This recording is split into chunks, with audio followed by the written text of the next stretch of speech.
July 11th, pursuant to Chapter 2 of the Acts of 2023.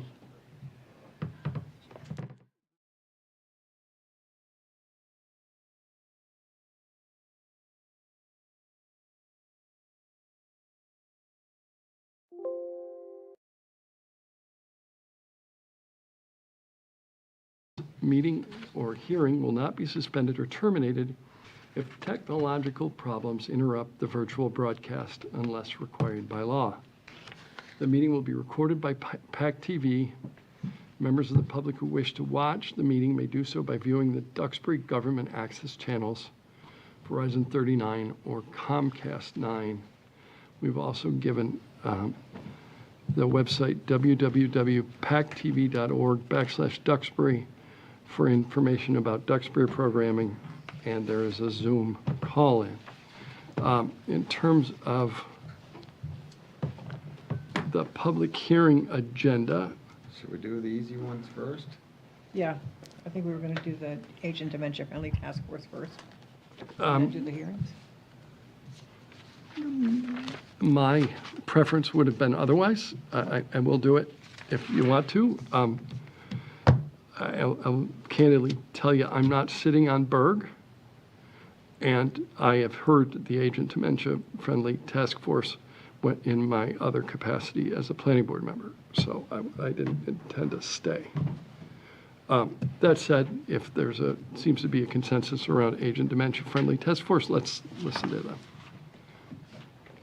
Mr. Mullen, I think. Good? Okay, good. Well, thank you very much. You could, Sorry, for to the microphone. I have it there. All right, will you put it on the screen? Yes. Please? Okay, which one? Sorry. People out in TV land have to be able to see you and hear you. Okay. This is just a presentation. So I brought my iPad. Well, thanks, everybody. We'll try to be as respectful as possible for everybody's time. I know other people here for other agenda items. If you switch to the next one, Lauren. We'll go quickly, have some brief introductions, just have some meeting objectives, our project background, and then review some of the recommendations. We'll focus on the housing ones, and then some other observations, and we'd love your feedback. Basically, we're here partially to introduce our group to you and hopefully present us as a positive resource for the future. The select board did ask us to come to the planning board and the zoning board before we meet with them, and we're going to be meeting with them next Monday night. My name is Kevin Mullins, Duxbury resident for 35 years. I was on the board of the senior center. I was chair of the board of the senior center, and now they asked me to be a chair of this task force. So I have a few other people here tonight, and if they could introduce themselves from the senior center. Brooke? Hi, I'm Brooke McDonough. I'm the media manager at the senior center, and I'm on the agent. So anybody who wants to talk needs to do so into the microphone and identify themselves in the microphone.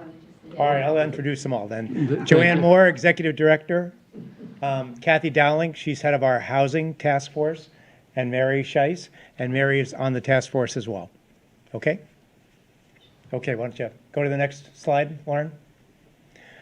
So our objectives are to just review the recommendations and then to get your feedback either tonight or before we go to the select board meeting on the 15th. We'd love to hear your comments. Background on the project. We've been working on this for over a year. It started out as an offshoot of the long-range plan that we developed at the senior center. We sent out a survey to the townspeople, and we heard back from a lot of them. Almost 1,400 surveys were responded to, about 1,200 of those from seniors. They said basically they had the four major concerns were housing, transportation, communication, and mental health. Just so happened that another train was going down the tracks. Nationally, AARP and then the state of Massachusetts was working on this age-friendly and dementia-friendly program. So we were able, and 4 of their 8 tenets are the 4 that we came up with as the town's major concerns.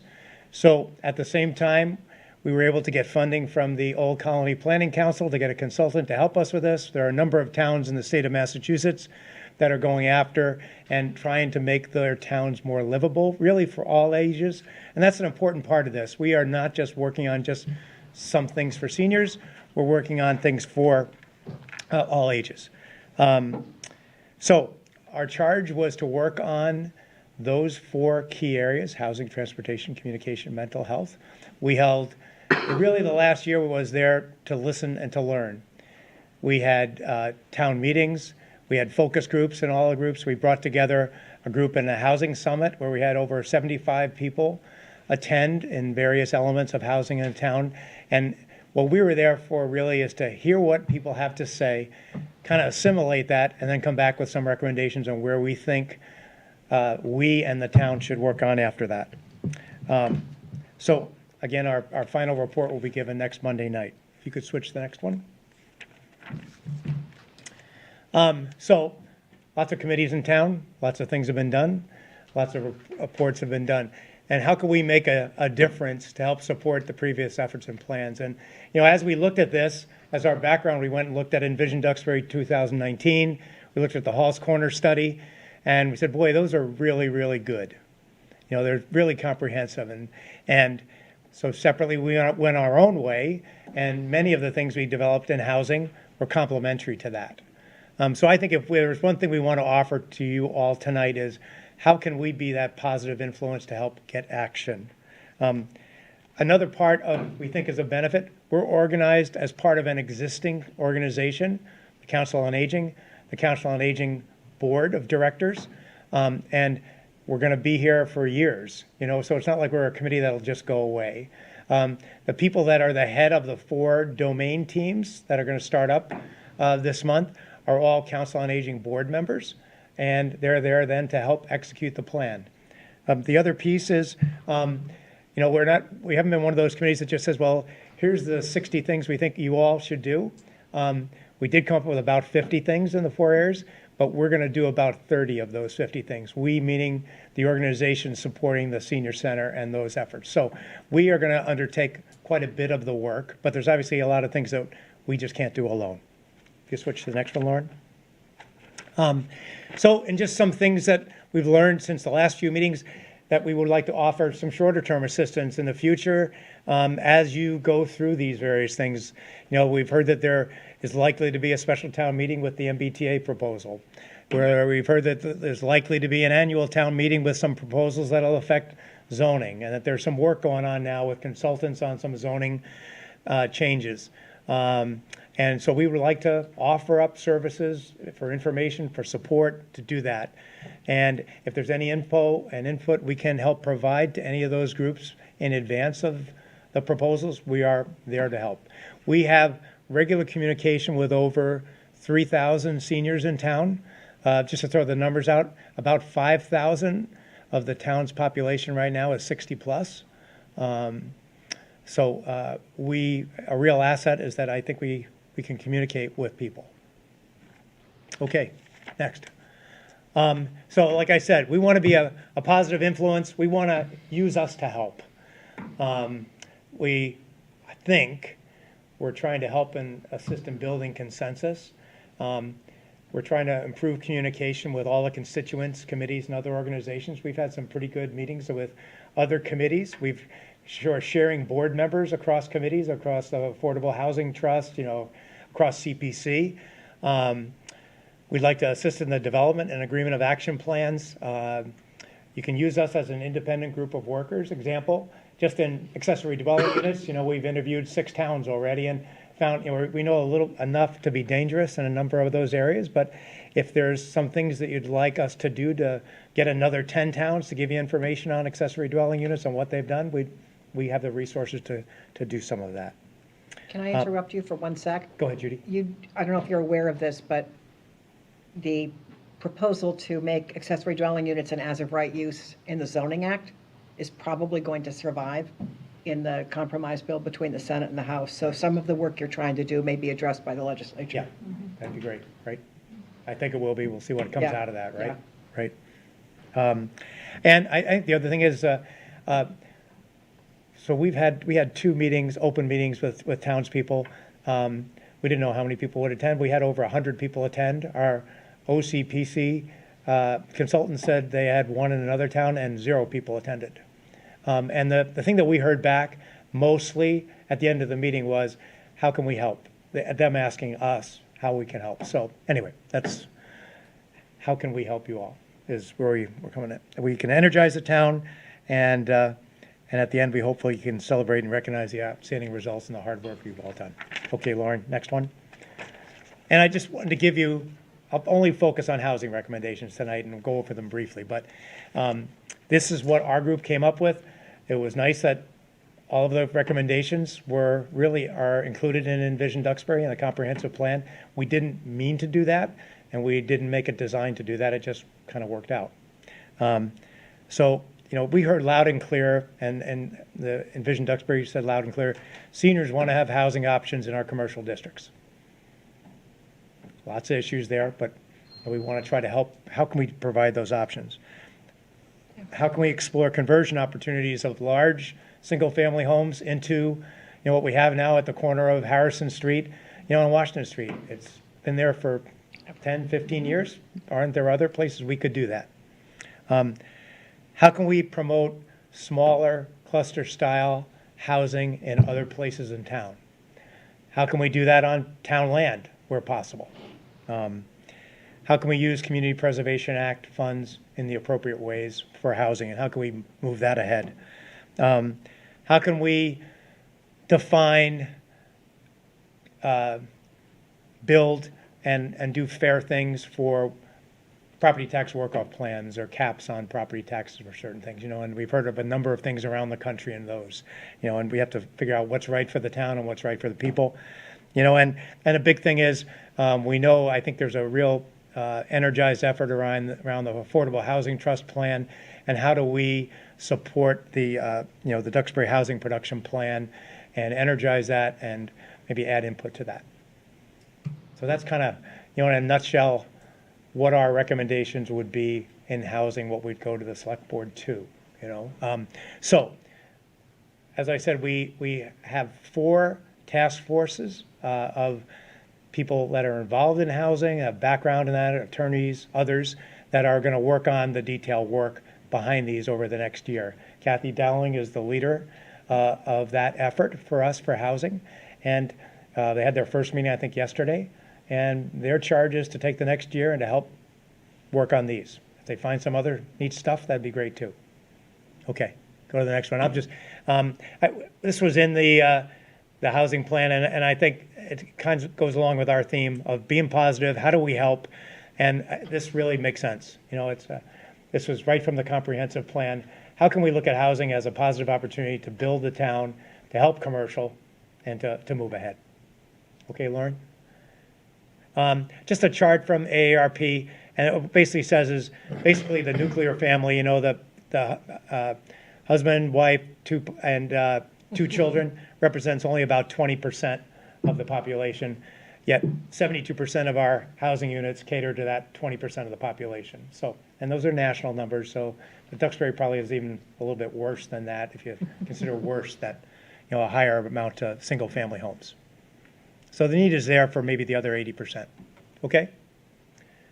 Transportation, just some big things that we're going to try to do is we don't service the hospital organizations up in Weymouth well, for seniors and for others. We're going to try to get that. We're trying to work with GATRA to get their routes more effective and efficient. We're trying to get them to, they have big buses that are not full.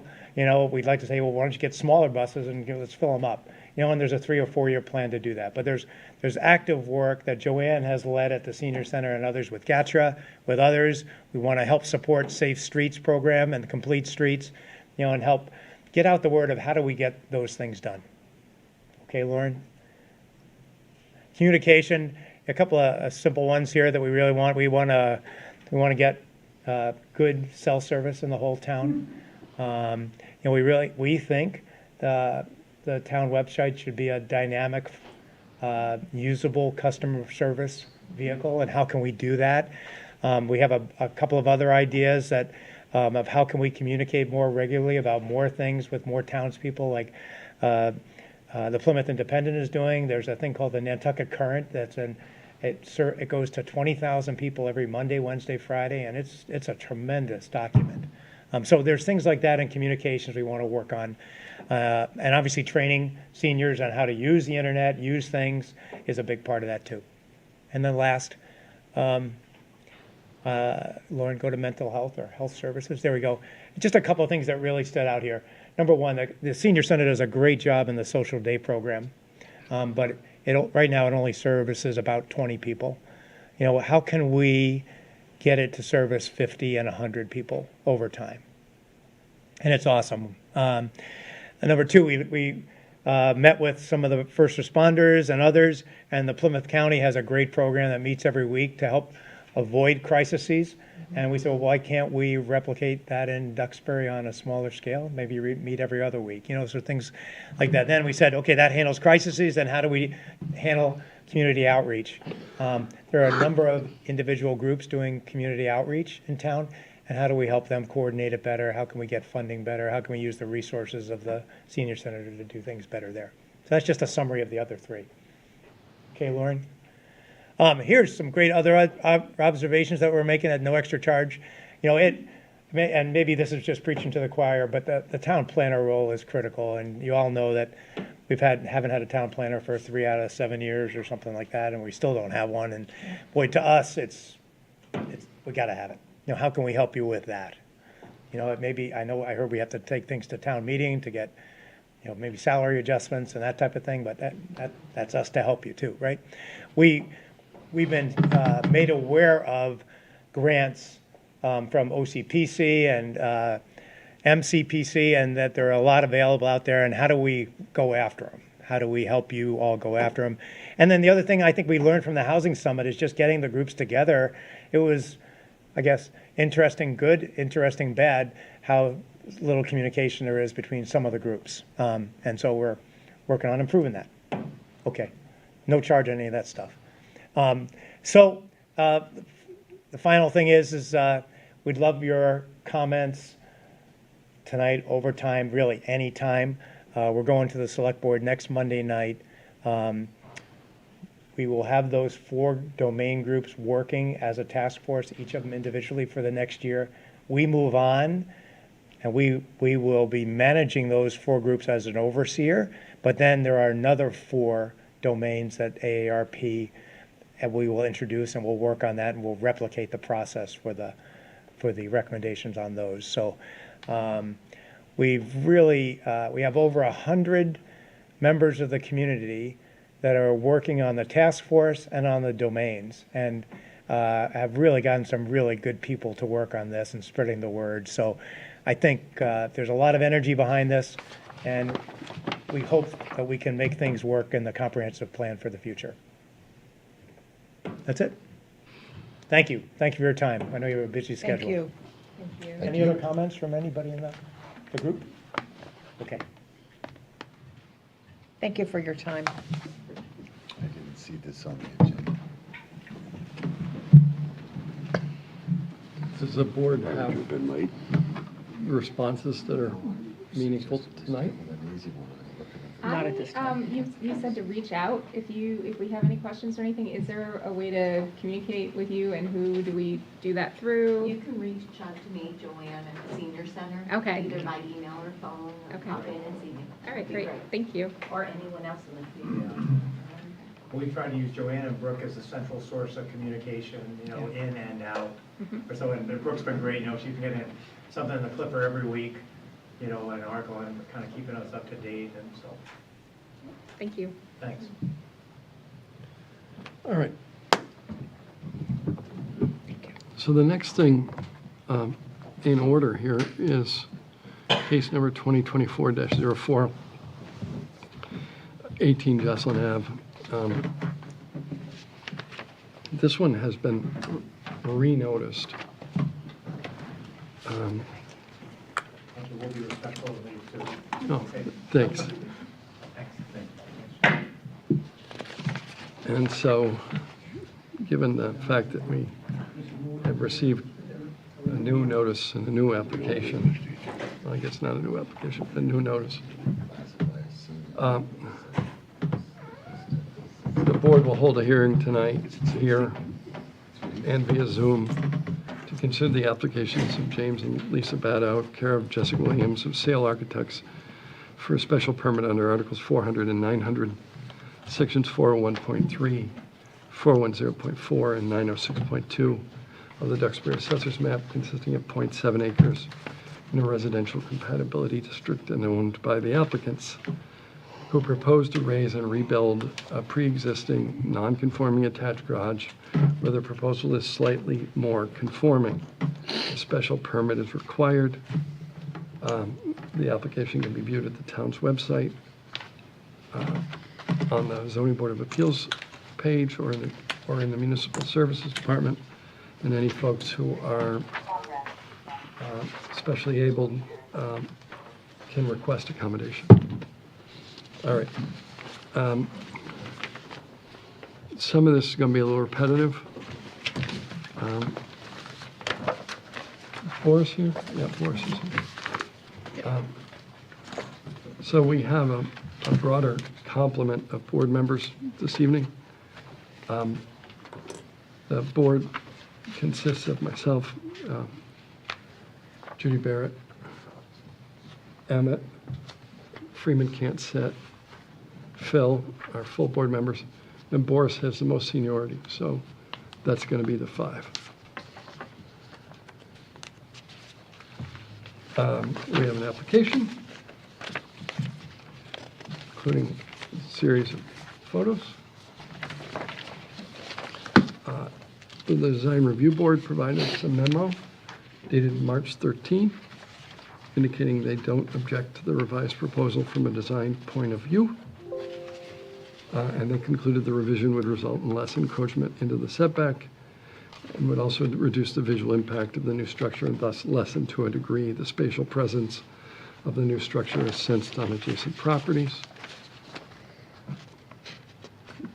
We got a cover letter from Mr. Wazalewski. At the time he couldn't attend. And I will let him weigh in on whatever he wants to say tonight rather than regurgitate. The planning board voted on February 2nd or February 12th to defer judgment to this board without additional comments. We have an old memo from the Design Review Board that didn't object to the previous plan.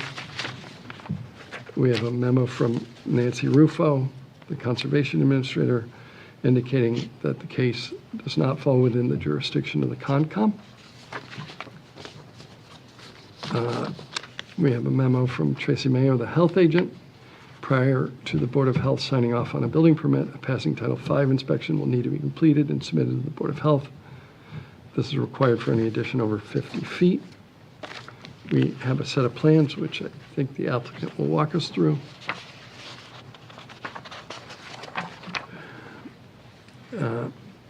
We have a letter dated July 5 from Nancy Chadwick.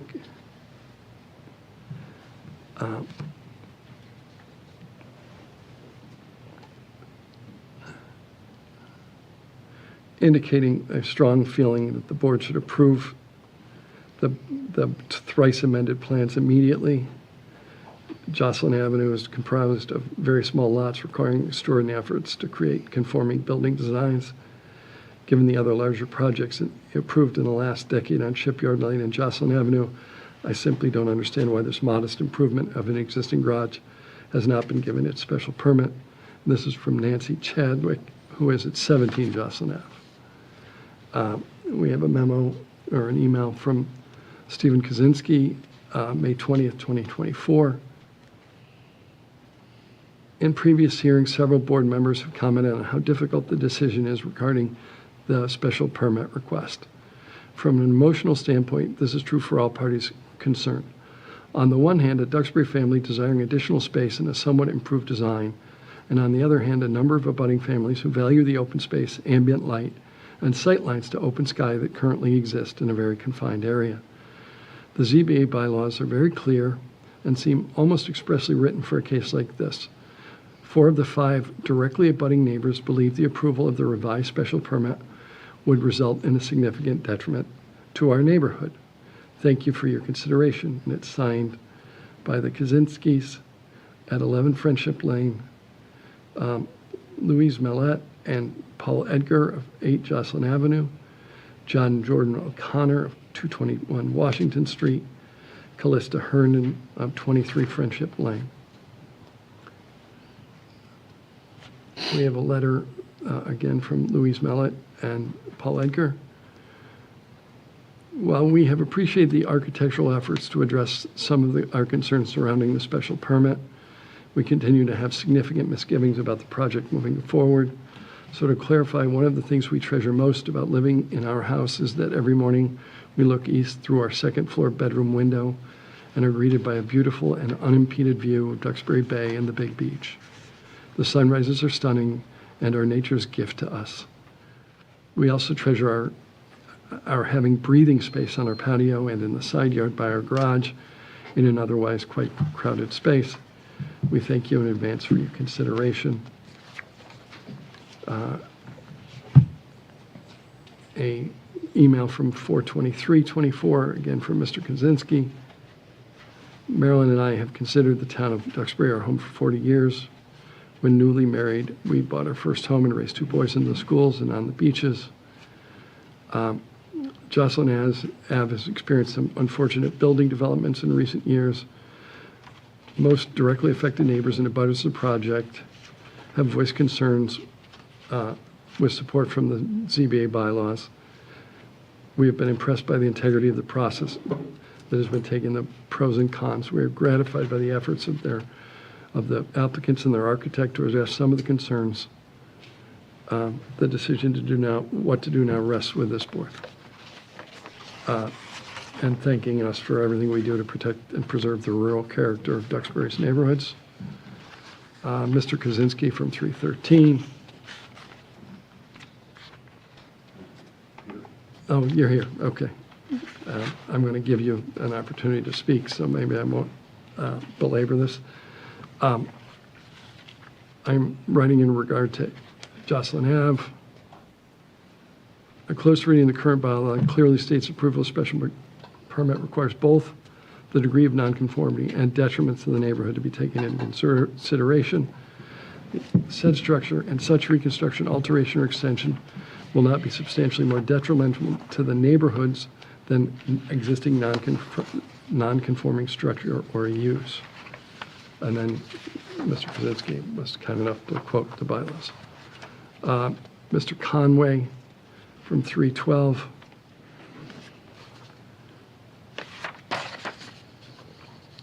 I understand an additional meeting is scheduled. First, I'd like to thank you for your efforts to preserve the character of Duxbury in the constant face of change.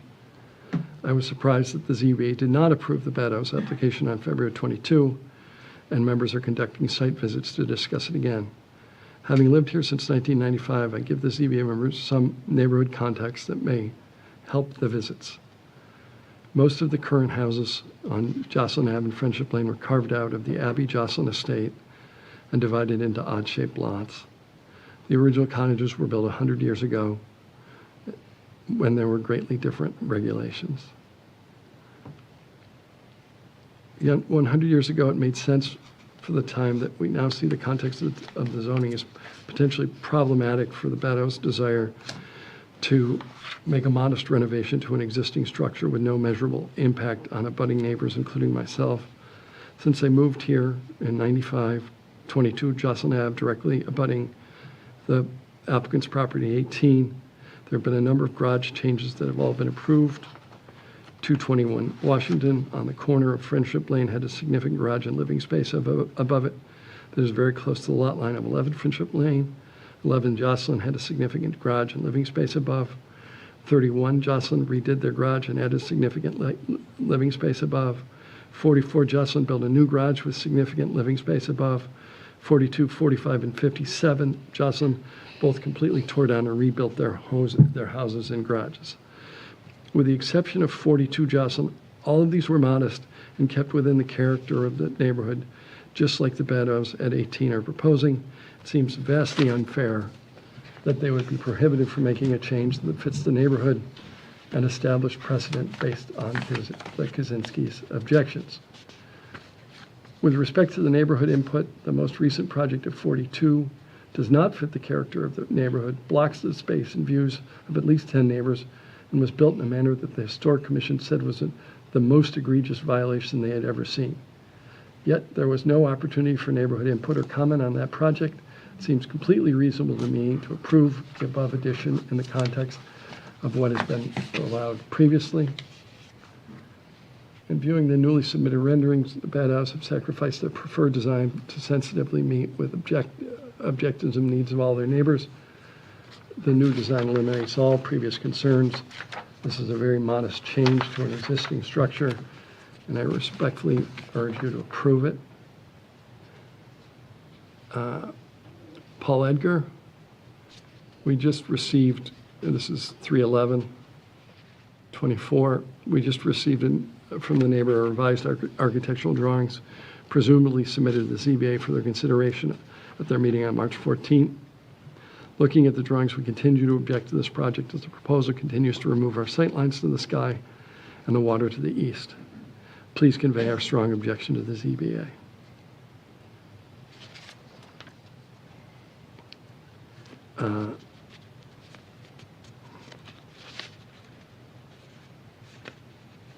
We have a letter from Nancy Chadwick, which, did we already do that one? I think you did. Yep. We have another letter from Mr. Edgar, dated March 2, enclosing some pictures. He makes clear his objections and then it reiterates that the objections are not personal and that we like and respect the applicants, but feel that the harm to the 8 Joslin will long outlast us, the current owners, and urge the board to reject. We have an email from Callista Herndon at 23 Friendship Lane. Her property abuts 18 Joslin Ave. The proposed structure raises a number of significant concerns to not only myself and my property, but to my immediate neighbors, specifically Steve and Marilyn Kaczynski, who reside at 11 Friendship Lane, John and Jordan O'Connor, who are at 221 Washington Street. And I would also mention Paul Edgar and Louise Mallet. They live at 8 Joslin Ave, and though their property does not abut mine directly, the proposed structure at 18 would impact their property as well. My concerns are as follows. The properties mentioned exist in a very tight configuration, abutting the Beddoe property. Secondly, the height and additional mass will overwhelm what is already a dense pocket of homes. And thirdly, the inclusion of a basement with the new structure could and most likely cause surface water puddling and runoff issues due to the decrease of water absorbing soil of all properties mentioned. Taking all into account, I strongly believe the proposed structure will be substantially more detrimental to the property.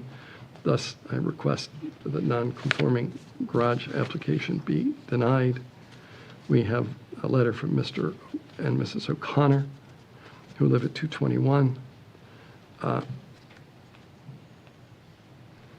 The proposed footprint of the new structure does not have the required 15-foot setback from our property, the Kaczynski property, or the Edgar property.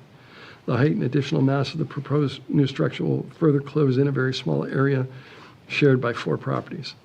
Although the proposed new structure will look nice from Joslin Ave and overall improve the 18 Joslin Ave property, the back of the structure directly affects our neighbor's cottage, limiting sunlight and their views. Beyond this, the additional mass and removal of water absorbing soil to create a basement will likely exacerbate surface water runoff issues. We believe that the structure will be substantially more detrimental to the property and to the neighborhood. We respectfully request that the pending application be denied. A 229 email from Mr. Kaczynski offering access to the home for site visits. Can I just ask a clarification question? Yeah. How many of these are around the original application as opposed to the new one? Uh, Do you know? I don't, There's a list, there's a smaller list of new ones. Okay. It seems to me of the ones I have read, about, There was only one new, well, Okay. brand new one. right. okay. But according to town council, she said everything stays part of the record. So Yeah. that's why I gave you everything. Yeah, that's fine. That's why, because we renoticed it, that's why I'm doing this all Got it. again. That's okay. Just Yeah, wanted to know. yeah. Mr. Kaczynski thanking us on 223 for the opportunity to present and providing photographs that he presented. Tom and Sheila Phipps of, this is 2/19/2024 of 23 Joslin Ave, expressing that they believe the plan should be approved and would be attractive. Gina Gianchetti, Ann Malone of 44 Joslin Ave, fully support the plan. That's 2/19. We have another letter from 2/20 from Mr. Kaczynski, who I believe will be speaking tonight, and he can reiterate those issues. Stacy Walsh and Michael Skoke of 57 Joslin Ave, write in full support. This was on February 19th. They also reflect the fact that they believe Jessica Williams does a fantastic job balancing needs, desires of her clients while being mindful of the impact changes make to surrounding homes. And Joe Conway, who says, I live directly next door at 22 Joslin Ave. I feel the design blends very well with the architecture of our neighborhood, and the site is appropriate. Lauren, is that it? Okay. So the way we're going to proceed is the applicant can come up to the microphone, make the presentation of the application. The board will ask questions. At the conclusion of that presentation, we will open up for public comment, and we'll hear from anybody who would like to speak. Anybody who is going to speak should go to the microphone and identify themselves and tell us where you live. Questions should be directed to the board rather than to the applicant. If there are questions that people in the audience would like to see answered, the board will decide whether to pose them. All right, and off we go. Thank you, Mr. Chair. I apologize that you had to read all of those things. I wanted to express that the reason we had asked to have this reposted was in the last meeting that we had, but there were only 4 board members here, and I was hoping to have the possibility of a full board. So I appreciate that the board is all here tonight. Thank you so much for being here. And what we are here to do tonight is to review a second set of drawings that we had submitted the last time, and we have made a very, very subtle adjustment to those with respect to how the dormer works, so that potentially the folks on the Washington Street side will maintain the view that they have. But what I want to do is basically request approval from you to raise and rebuild this garage, and we're requesting a special permit because we feel this is a better option than doing what we can do by right. We have looked at what the massing would be if we went ahead and redesigned things by right, and we feel that that would actually be far more substantially detrimental to the neighborhood than what our modest proposal is. I'm going to share my screen if that's okay. And, okay. So what we have proposed is something that is not only not substantially more detrimental to the neighborhood, but we have reduced our nonconformities. We are currently nonconforming in our setbacks, we are nonconforming in area, and we are nonconforming really in volume due to the setback. What we've proposed to do is, oh shoot, it's a little bit harder to move my Zoom person around so I can see. We have proposed to change our design so that rather than being only 1.5 feet off of our property line on the rear setback, we are now 2.5 feet. We have proposed that rather than being 3'6" off the setback in the main area of our of the side setback, we are increasing that slightly. You can see the difference, and actually I can show you, oopsie. Can I ask a question before Sure. you get too much further in this?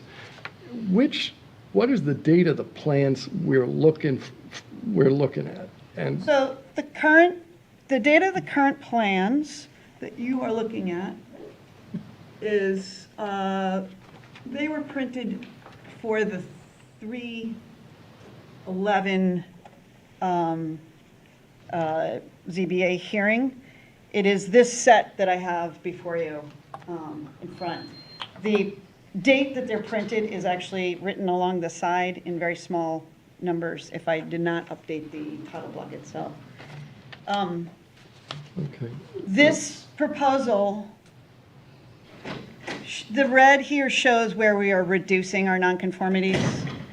The green is where we are asking for a modest increase in area within the setback and a modest increase in area, which is area going towards the driveway and towards Jocelyn Ave, which we feel is de minimis and doesn't affect anybody. We are already over in our area, so we feel that this is an appropriate request. There is no demonstrable adverse impact of this proposal on the abutting properties. And of the 4 abutting properties, I want to show you where they are located. We had this discussion in March, but in our May hearing, it seemed as if this needed to have a second amount of review.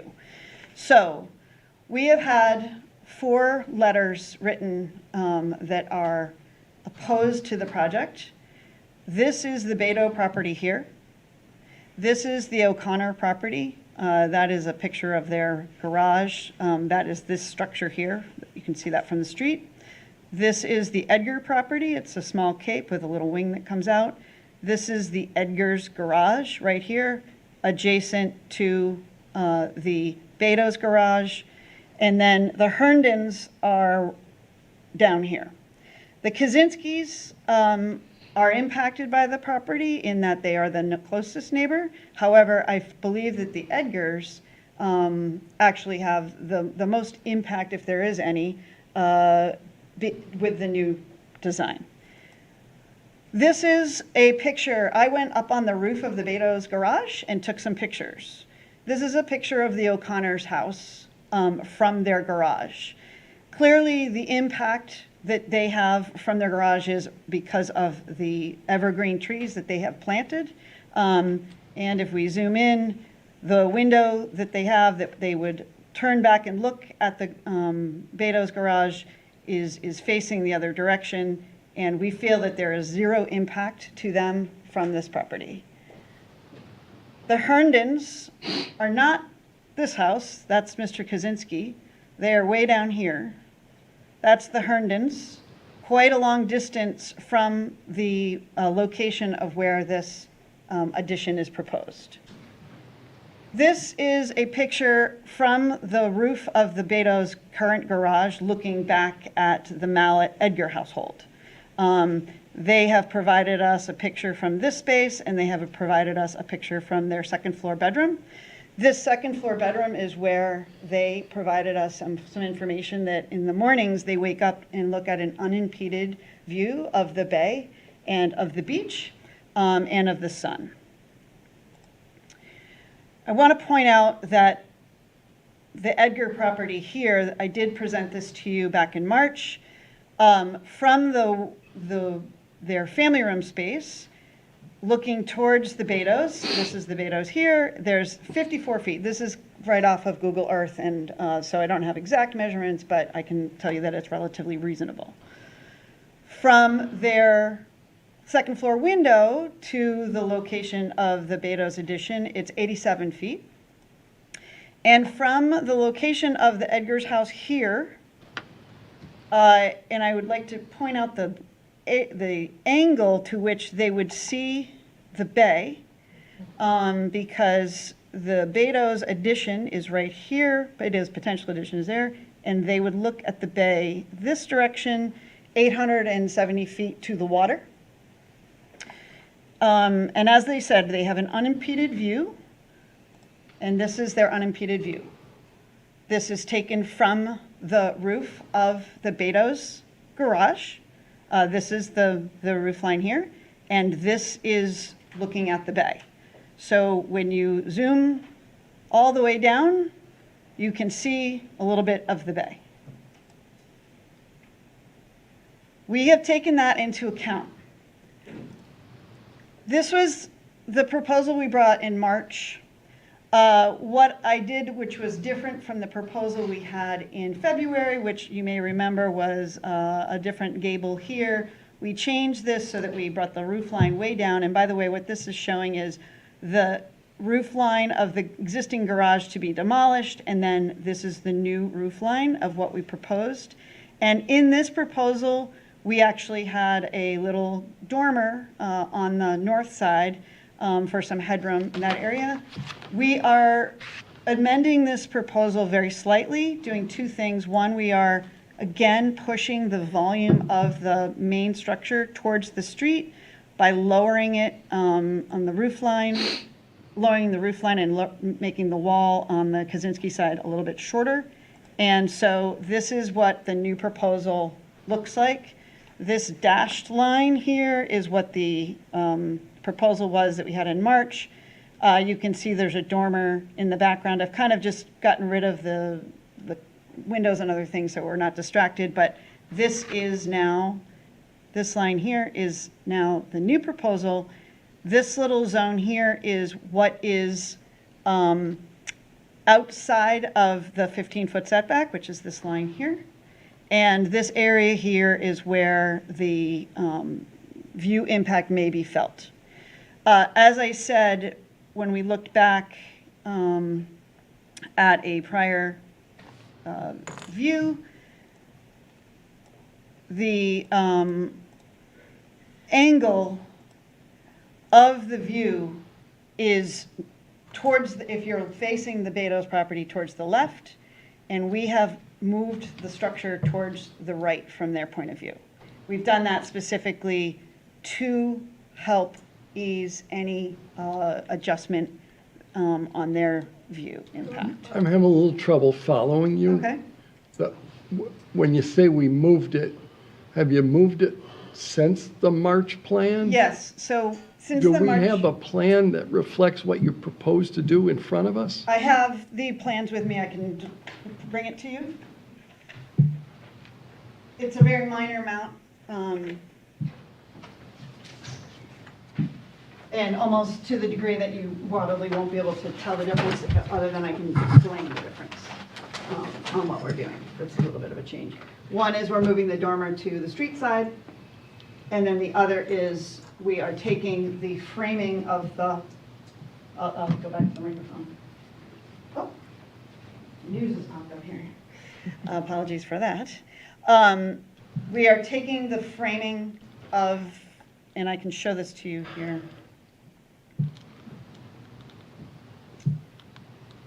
So this is the proposal for tonight.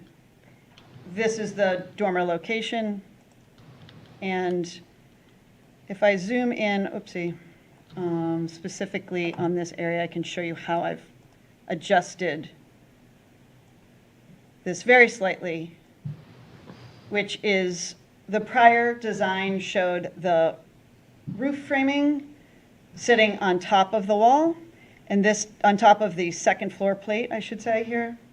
And this new framing comes down on top of the first floor plate. So it lowers the wall by about 10 inches, which then helps shift everything towards the street slightly. It does adjust quite significantly what we have on the second floor, but we decided to put the dormer on the street side so that we didn't lose some of what we were looking for earlier. So that adjustment also decreases the volume even more significantly from where we were decreased before. Well, I shouldn't say significantly, it's a slightly greater decrease than what we presented in March. Can I ask a quick question on this Sure. particular drawing, just for clarification? Sure. On this drawing, that shaded line, that represents the existing roof line that we're looking at, and that goes away with this new design? No. On the left shade- side of the structure? Yeah, This here? yes. No, I'm sorry. That represents what the 7'4" height is. Oh, okay, all right. I just wanted to, because a room is a room based on height. Right. And I just wanted to point out that this is a 5'7" height, this is a 5'7". This structure is really living inside of the roof line quite a bit.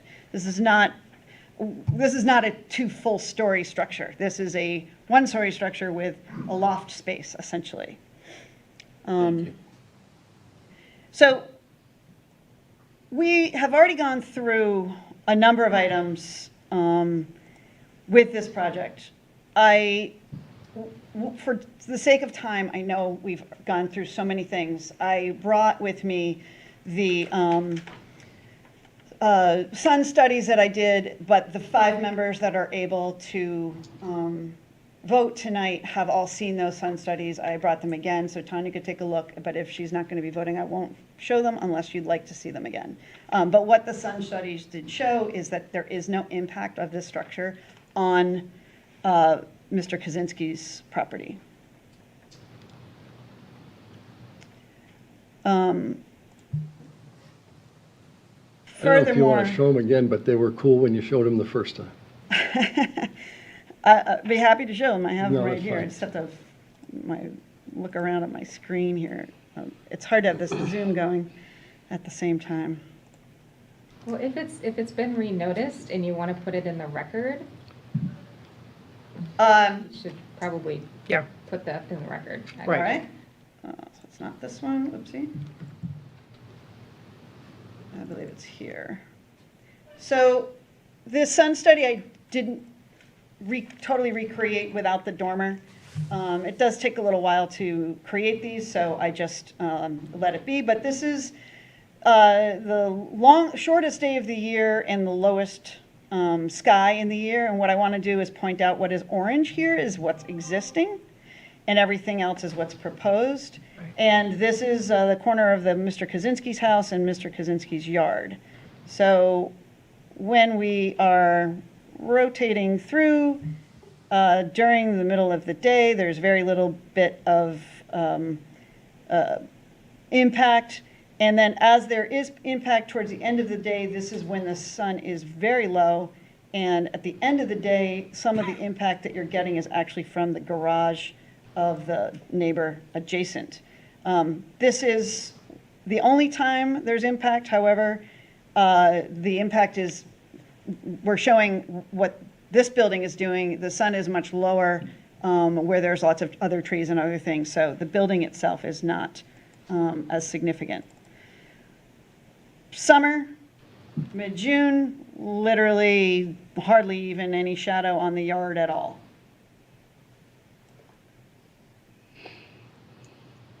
March solstice. There's a little bit coming around on the yard. It does not affect his house at all.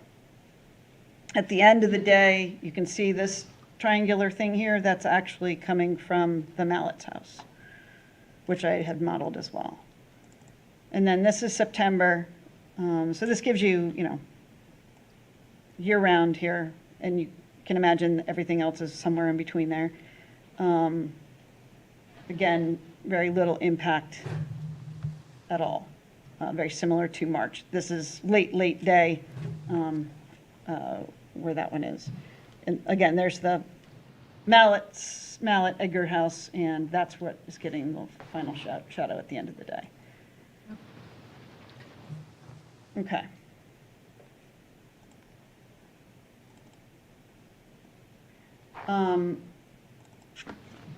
Oopsie, wrong one.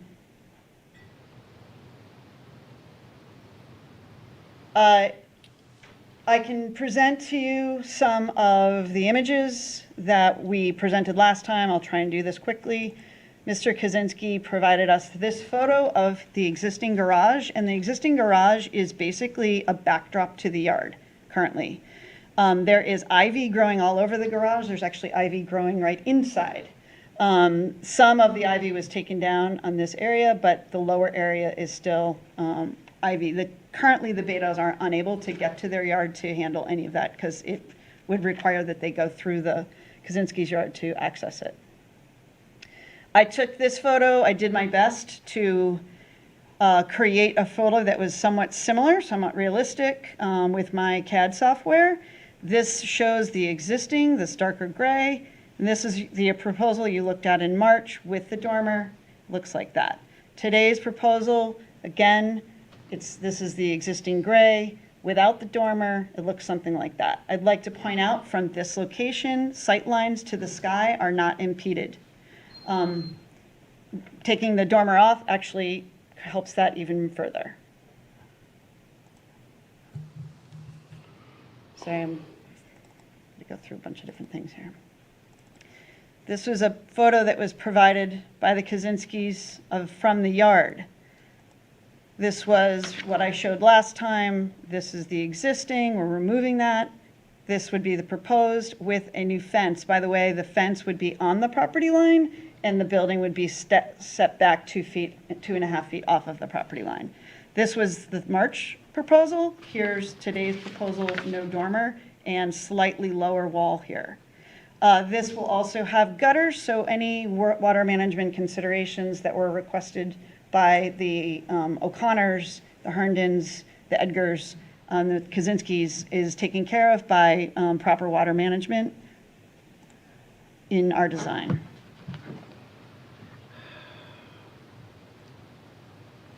Let's see. This is a view out of their second floor window provided by Mr. Kaczynski.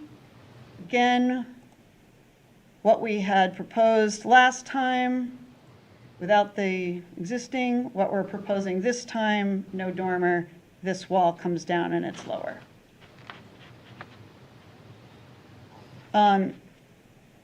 So we feel that there is no demonstrable adverse impact on the abutting properties.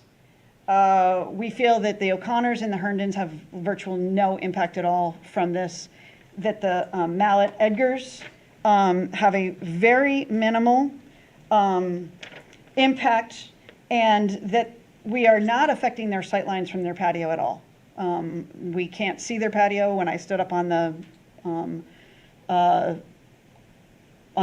Beto's garage, there was no visual, I couldn't see where the patio even was. And we also feel that that slight triangle of space is very minimal on view when you can turn your head and see a lot more view. However, the impeded view is not as much the building that we're proposing, but the trees, many of which are evergreen, that all of the neighbors from Washington Street all the way down to the water have. The project is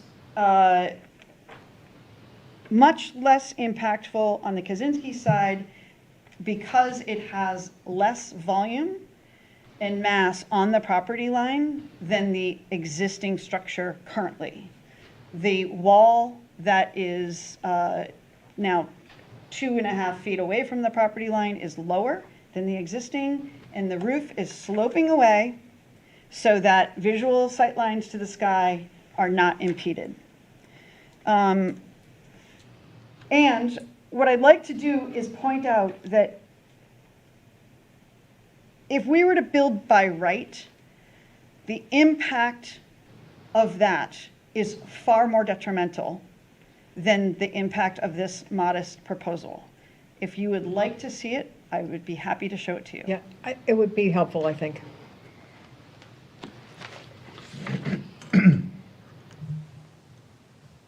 This drawing, I provided this to Jim Wazalewski, we looked at it to make sure that I was accurate with all of my heights. And we are entirely within our setbacks. This shows what's sort of shown in purple there. We could build up on one portion of the garage. We could build up quite high. The difference in height between the roof line of the existing and the roof line of that is almost over a story. It's 15 feet, considering a story is typically 10 feet. We feel that that would be pretty awful, and we're not advocating for it, but we would like to point out that this is the difference in what we're proposing. What you see in green is what we're proposing. What you see in purple is what we can do by right. There's no intention here to make this 42, Jocelyn. However, not being able to do something forces us to do something by right if we can't get this approved. And we know it's going to be an architectural challenge, and I love challenges, so, I'm okay with that. But I just need everyone to understand that we feel that this modest structure is not detrimental to the neighborhood. It is not a substantial increase of detriment, and we actually feel that it is, when you see what is getting removed, volume-wise, on the property line, that it is actually an improvement. I think I'll let you ask questions at this point, and I'm certain I have other things I can tell you. I have a question. So the first thing you put up, which was a diagram called proposed addition, and it looked like it was dated, revised March 8, 2024, that one. The footprint is the proposed footprint that we're presenting tonight is not changed from this date. Okay, can you just go down a little bit? Sure. So is what you're proposing to do now in red compared to the outline that you see? Yes. So what is existing is in this light gray color. Right. And then what is proposed is in the red color. So it looks like what you're proposing is to bring it like just a little more than a foot off of one lot line. That's right. But I don't understand the measurement on the 3.3 side, So because that structure looks to be at an angle as compared to the property line. yeah, And where you're measuring 3.3, which is the existing setback, is not the full extent. It looks to me that if it's at an angle at all, that the new structure is going to be less than 3.3. so what happens is the original structure changes angles right here. I don't know if you can tell that, but that's not a straight line all the way to this corner. Yeah. Right at this point, there's a little bit of an angle in the garage. There's also an angle to the property line. So when we start to come a little bit closer to the street with this proposed new area, as we get closer to the street, we are also similarly getting closer to this angled property line. So we are proposing not to change. We're not going to change that measurement. This is, by the way, I can zoom in a little bit here. There's a little line that comes down to the corner. Oopsie. So the corner here, the closest point of this new proposal, which is a little bit closer to the street, is the same distance as this section right here, which was the closest point. That doesn't make sense to me from the drawing. Okay? If this thing is angled at all, and the measurement is at 3.3, very close to the end of the existing garage, this the portion that you say sticks out towards the street has to be at least marginally closer to the lot line. So the graphics here may be throwing us off a little bit. This piece of the existing garage is parallel to the property line. So this corner is 3.3 here, and then that corner is 3.3 there. As this continues to go down, if you were to draw a straight line down here, the 3.3 we're maintaining that 3.3.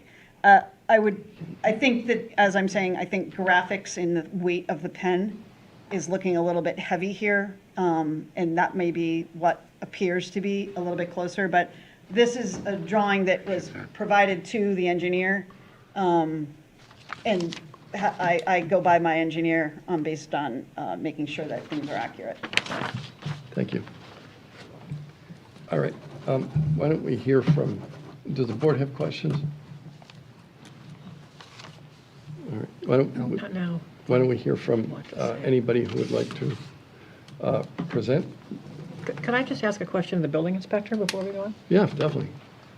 Are you in agreement that the representation of what could be done as of right is inaccurate? Yes. Okay, thanks. That's what I wanted to know. Jim, while we have you, you submitted a calculation previously about, you want to go through that? We'll do that. Do you want me to read this whole thing? Well, Read everything else. I don't necessarily need you to read but you made some calculations relative to lot coverage. Yeah. What were those? Let me refresh it a little bit. Well, Jim is doing that. May I just make one additional point? Yes. Looking at Jim, it's reminding me, the property, because of the location to the setback to the property line, this structure will need to be, meet a fire rating code. So the current garage doesn't meet that, and so the new structure will have to meet that by code. So we're pleased with that. Great, thank you. With regard to this memo, the point that I was making here had been discussed several times in previous meetings with regards to coverage, and trying to clear that up over many times with council and ourselves, that if an existing structure is over the max allowed coverage that is on the lot, including, in this particular case, the 3% increase that could be applied by special permit, the board can approve beyond that point, because they're not creating a new nonconformity, and allow that increase to happen. And then the idea of the 3% increase for a lot less than 20,000 square feet, the difference of that, is used as a measurement and a tool to say, hey, is this more detrimental to the area? So the point I was trying to make on this somewhat simplified but overly complicated thing was that they're already over on calculation, and I was trying to clarify that for the board because I wasn't going to be present for the meeting. Got it. Does that clear that up for you guys? Yeah, it does. It's so, and I'm familiar with the issue that we raised with town council and how that's been resolved. All right, why don't we hear someone else? If you go to the microphone.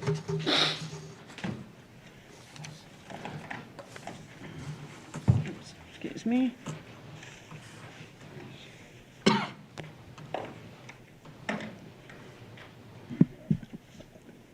Board members, my name is Steve Kaczynski. Can you hear me? Yes, sir. I live at 11 Friendship Lane. It's nice to see you in person rather than on Zoom, which we've done 4 or 5 times in the past. You know, I feel like I prepared some comments tonight, but it seems like there's always a moving target on this project in a good way. You know, they've made some improvements over time that help ameliorate some of the concerns that I have, and maybe my neighbors as well. I'm here today representing not only myself at 11 Friendship Lane, but the other abutting neighbors too who have voiced their concerns. I think it's very true what Jessica says is that this potential building impacts ourselves and Louise and Paul more so than it does some of the other neighbors.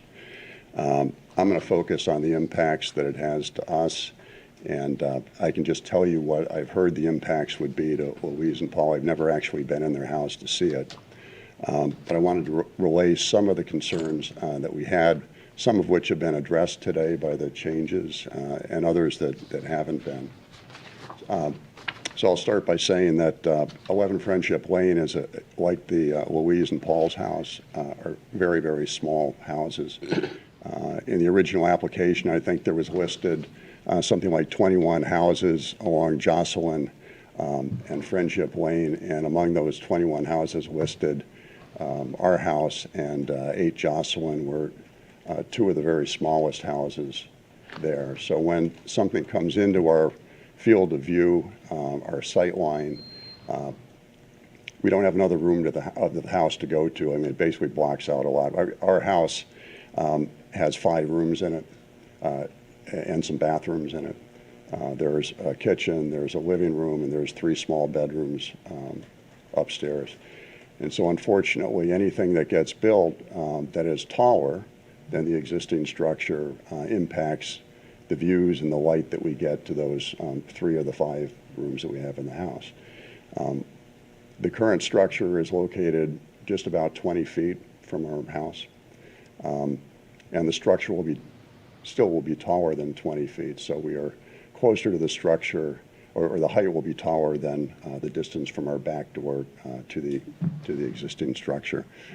So we're very close, and that's, if we were talking about a 15-foot setback, and God forbid they do what they say they might be able to do under the guidelines, because that would be awful, I think, for everybody, and maybe them as well. It's not very attractive. But let me go on to say that when we all bought our house, the opposed neighbors, abutting neighbors, when we all bought our houses, we bought them on a quiet little corner off of Washington Street. And we all found value in what was there, but we also found value in what was not there. The zoning bylaws wisely protects both what is currently there and what is not there by having the requirement that you pass through these doors of conformity versus nonconformity, and also the doors of significant detriment to the neighborhood.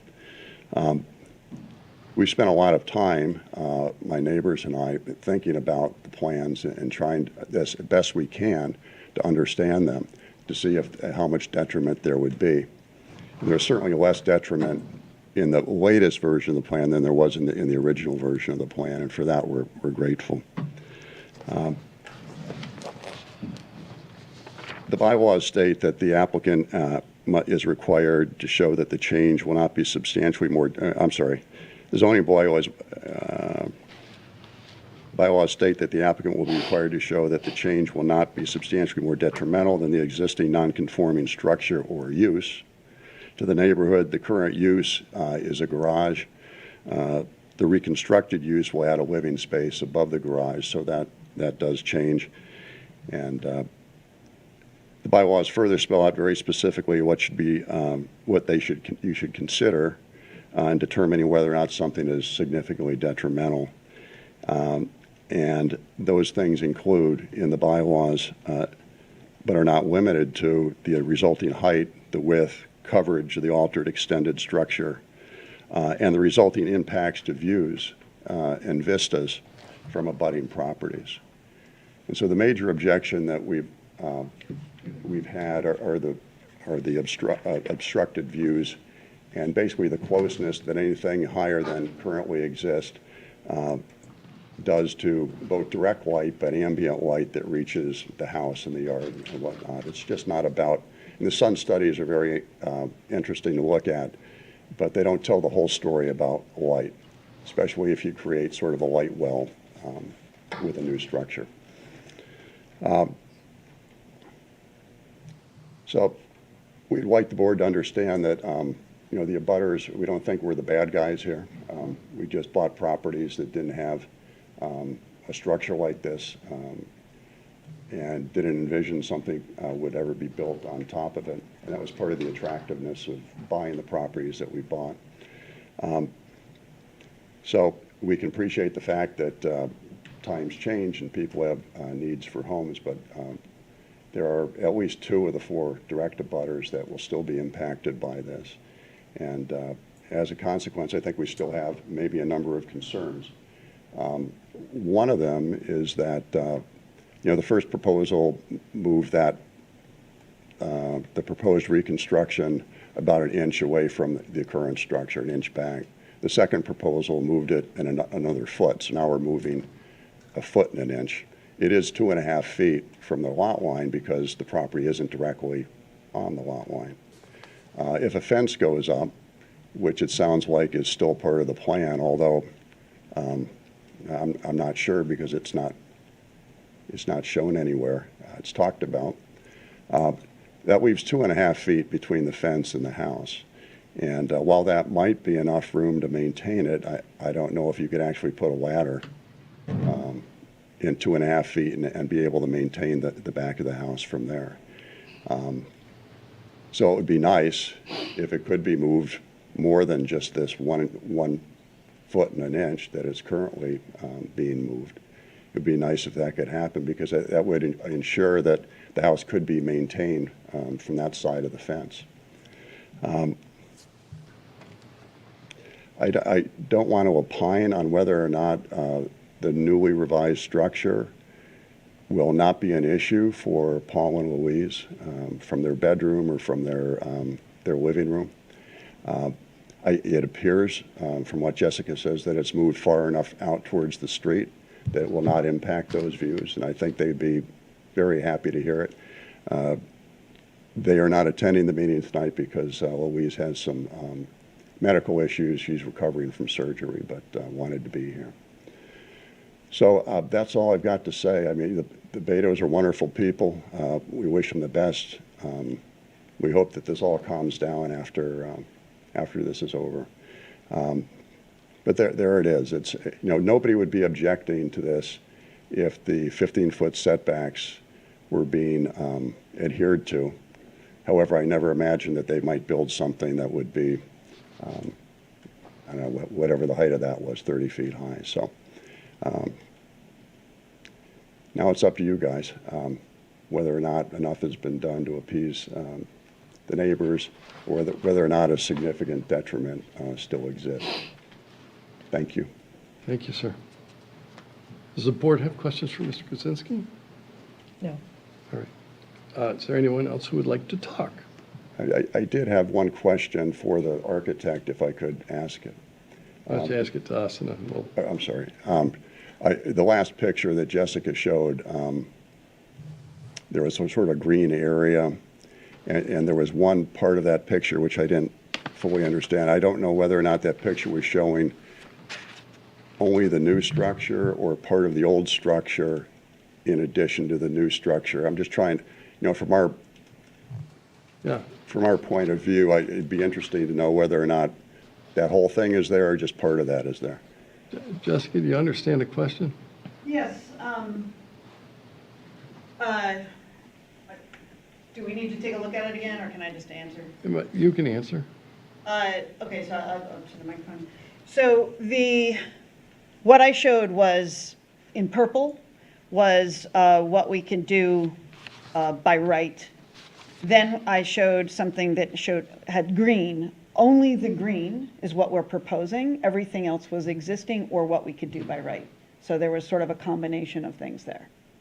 I see. I think that's good. I can't remember the picture. I'd like to see it again if that's an option. Why not? I may not still be on Zoom here, but All right. give it a shot.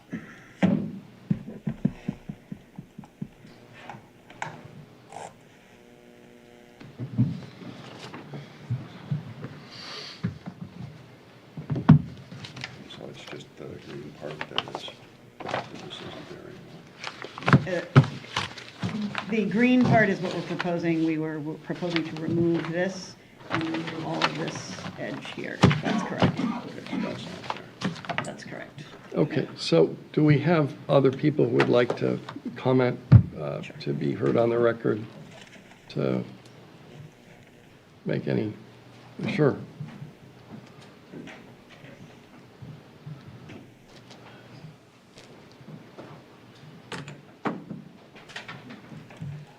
Good evening.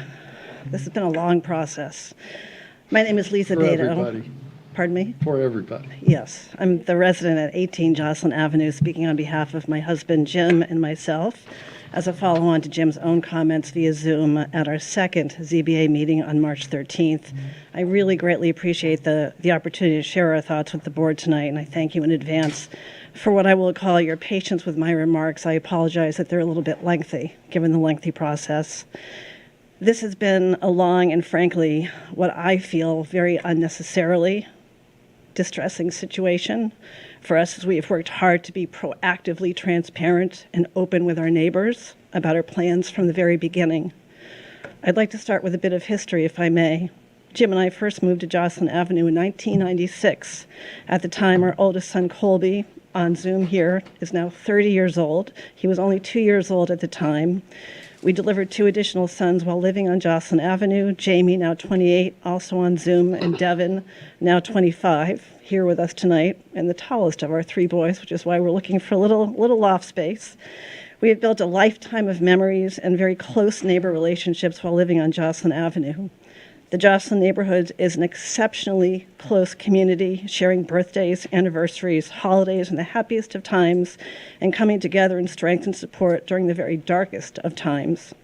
It's this closeness that serves as our collective ethos for how we treat each other and how we define our community home on Jocelyn Avenue. The word home is not just a word, it is a feeling of family, close-knit neighbors, safety and security, providing a real set of values for how we treat and engage with each other. Our 3 boys love to come home, and as parents, aren't we lucky that they like to come home and actually spend time with us? 18 Jocelyn Avenue is a small lot with a very small residential home structure, becoming increasingly difficult to accommodate our growing family. 3 sons, all over 6'2", their friends, girlfriends, hopefully visiting with their own families shortly down the road. Our property has an existing extended attached garage, a dilapidated structure in need of significant repairs. And considering the renovation of the existing structure, we called upon Jessica Williams to assist us with a design that would conform with the existing structure, be relatively insignificant in incremental size, adding an extremely modest loft space for spillover space when the boys come to visit. With our first draft plans in hand, we relayed to Jessica that we wanted to be transparent and proactively share the plans with all of our neighbors, both directly abutting as well as the broader Jocelyn community, versus having them just get a blind notification in the mail or seeing it posted in the Clipper. Why? Because that's the behavior and the values we live by, and that's how we would want to be treated. On February 13th, in advance of our first ZBA meeting on February 22nd, Jim reached out to both Paul and Louise Edgar Mallet at 8 Jocelyn Avenue by text, and Steve and Marilyn Kaczynski by email to let them know of our intentions. Jim also then proactively shared Jessica's first draft plans. The message that went to Paul and Louise is as follows. Hi, Louise and Paul. I hope you are well. I am reaching out to let you know that Lisa and I are planning to do a renovation of our garage. We are looking to change it into a space that will provide us with some needed storage and a space for the boys to hang when they come home to visit. I will follow up with an email that will include a set of drawings that Jess Williams put together for us. I also have a hard copy I'm happy to bring over to you. We wanted to give you a heads up before receiving a letter from the Duxbury ZBA. Please feel free to reach out to Jess or me at any time if you have any questions. All the best, Jim. Jim immediately heard back from Paul, who sent the following response. Hi, Jim and Lisa. Thank you so much for your note. We support what you're planning and appreciate you being considerate, respectful neighbors for letting us know. Let's please get together socially to toast the changes when you're both in town. Hope all is well. Best, Louise and Paul. An almost identical message went to the Kaczynskis. The only response we received back from Mr. Kaczynski was a question about the planned height of the structure. And he said, "Thanks for the schematics, Jim. I'm just reviewing now. I can't seem to find the heights for the current and proposed structures. Can you help me out with these? Thanks, Steve."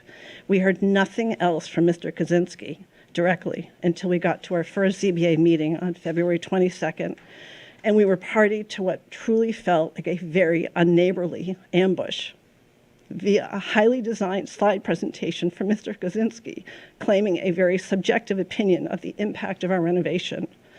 Imagine our shock, confusion, and disappointment after having reached out to him directly and not receiving the same courtesy in return. Our preparation for the first ZBA meeting in February was to proactively share our plans with our neighbors and request feedback and have any requested discussion.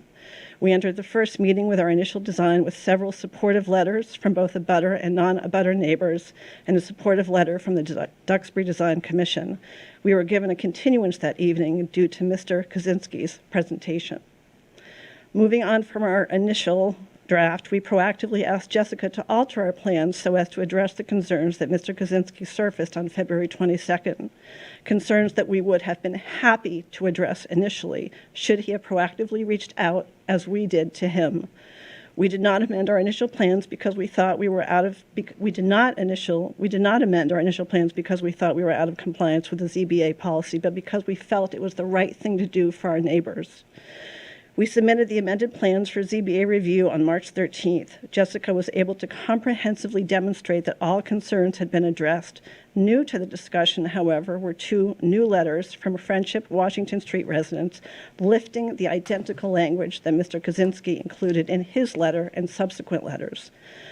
I am a communications professional by trade, and I've thoroughly studied the language across the letters, noting the exact use of Mr. Kaczynski's language in all cases.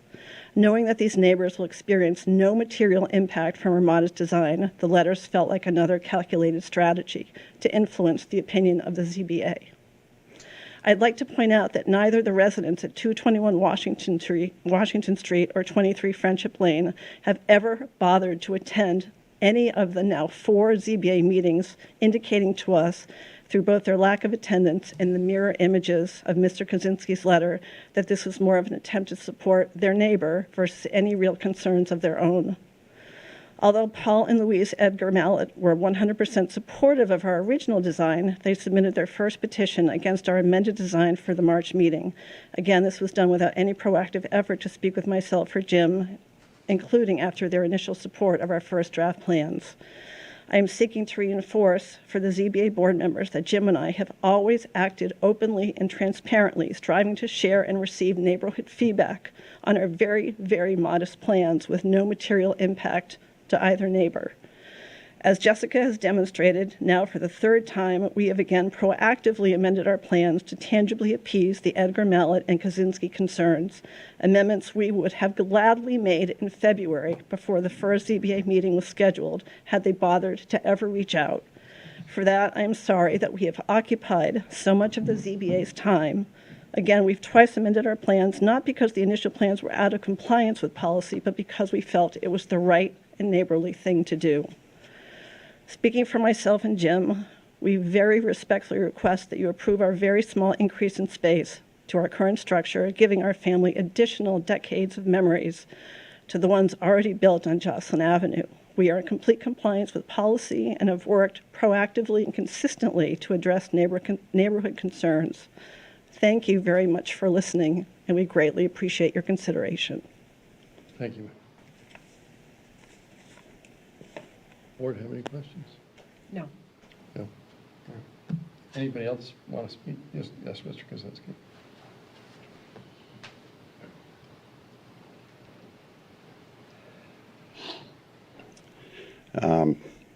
So I listened to that, and I'm very sorry that Lisa and Jim feel that way because a bit of history on our side. I'll be candid with you.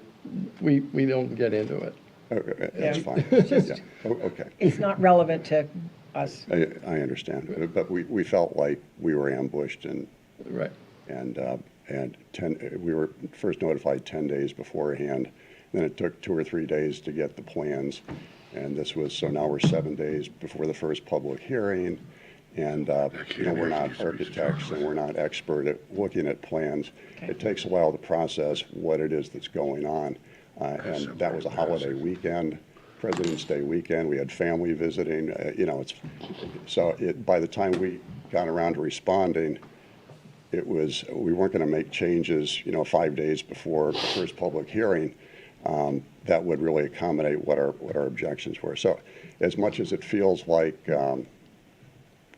there was openness and transparency since that first email that I got from Jim 10 days before the first hearing, there has been absolutely zero attempt to communicate with me or any of the other abutting neighbors.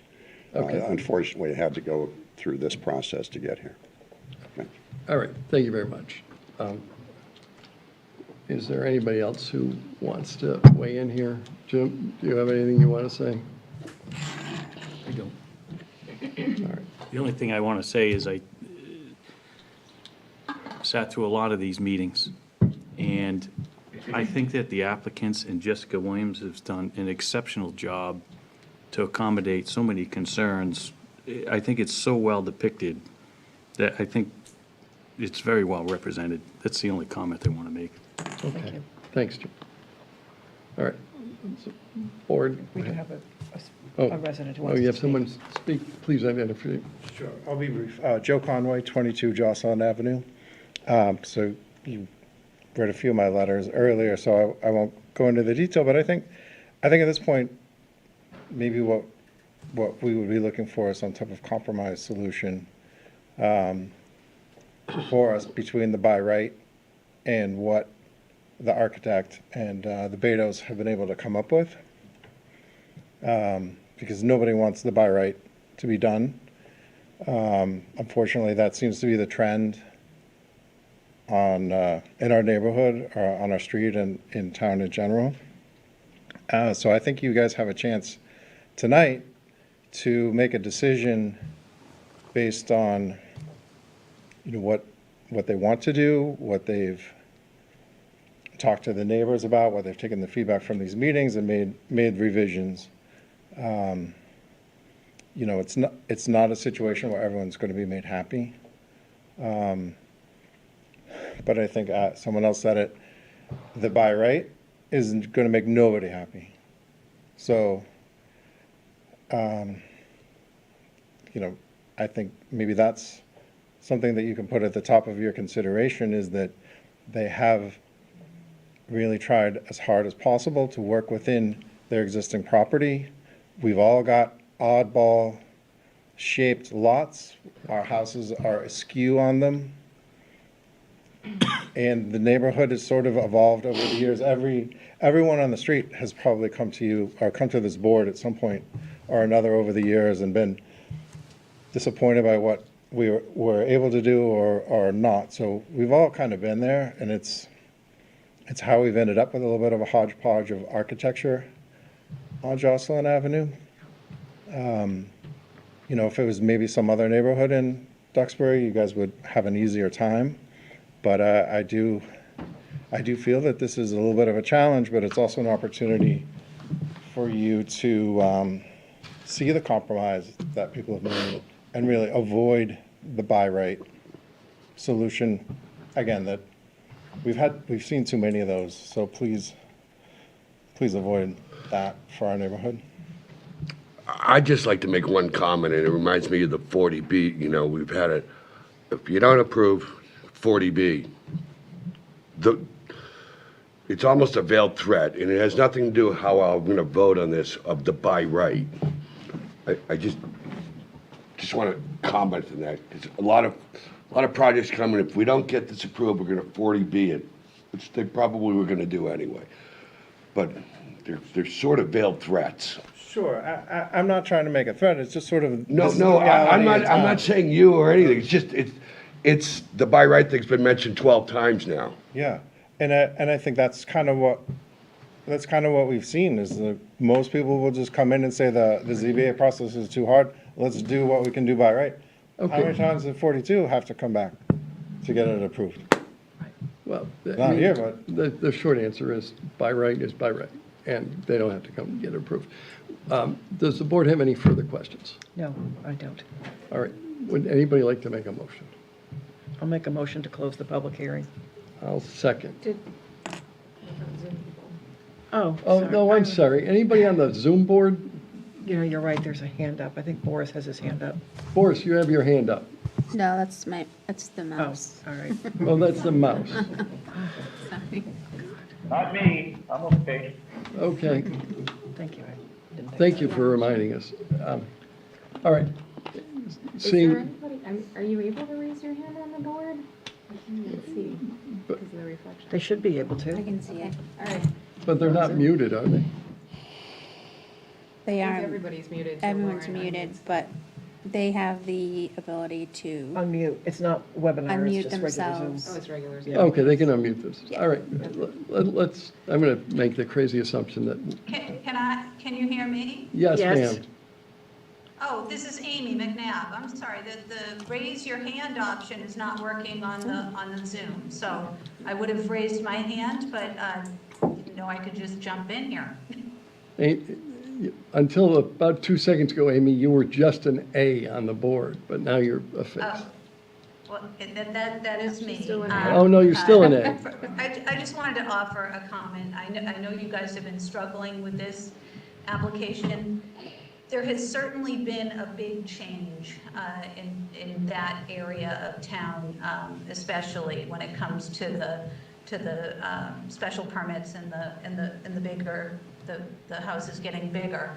I can say that I understand how difficult it is for neighbors to come out and speak against neighbors. I mean, it's the last thing you want to do is have any kind of a problem or a riff with a neighbor. However, it's important in this situation to always be able to do that. I just really want to encourage people to not hesitate to try to advocate for a better project, something that will maybe be less detrimental to not only themselves, but to the area in general. I think that that's, one of the only great parts about a special permit process is this interaction with the community and trying to get the best project possible. I agree with Emmett. The threats of what could be, what I can do by right, that always rubs me the wrong way. I just, I find that just so offensive. So again, I know that this is a difficult project. I do think that it has been made better by the interactions of this board and by the interactions of the neighbors with this board. And I hope that people don't lose their confidence to continue to do that, because I think we can all at times disagree, and that's okay, but I struggle with this one right along with you guys, so thank you. Amy, are you supporting the project or opposing the project? Well, I think that's a tough call. I think supporting some type of an expansion on that property is, should be palatable. Do I support it to the extent where I believe that it does cause some detriment to the neighboring properties? That worries me. I think that that's what this special permit application is all about, is trying to limit those detrimental effects to neighboring properties. I live on a conforming lot in a conforming structure.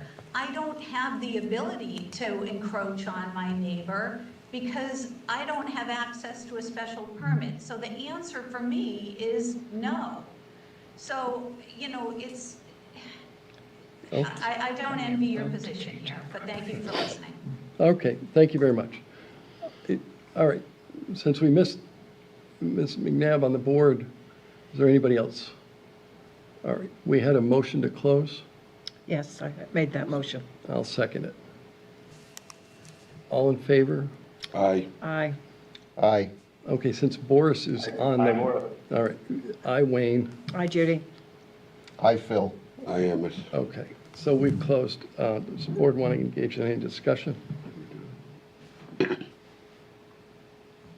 Anybody want to weigh in here? I would like, to- Wayne, this is Morris. I'd like Perfect. to ask one thing. Would Mr. Wazlewski expect, let's just say they did the by right way they did, hypothetically, could he also expect to see maybe an appeal of the permit that he was the issue? Did we close the hearing or no? Yeah, we did close the We hearing. closed the hearing, so we're not taking more testimony. Yeah, Boris, the problem is the hearing's How about closed. just between the board? Yeah, oh, I mean, I think the answer to that is who knows, right? Yeah, who knows? Right. All right. So we've talked about this previously. We've discussed it previously. I'll tell you at least my impressions and for what they're worth. I was cognizant of the arguments about impacts to views and vistas from abutting properties, because my experience is that generally you don't have rights as abutters to views. However, I noticed in our bylaw, in section 4, Romanet 6, that we are directed in order to determine whether a structure is going to be substantially more detrimental to the neighborhood, to include the resulting impacts to views and vistas from abutting properties and public and private ways. So that the view issues for me, at least, I did not mean to minimize them, but I thought those were less important to the analysis. They are, in fact, important to the analysis. The special permit requirements, from my perspective, go beyond just the neighborhood and include the town and the vicinity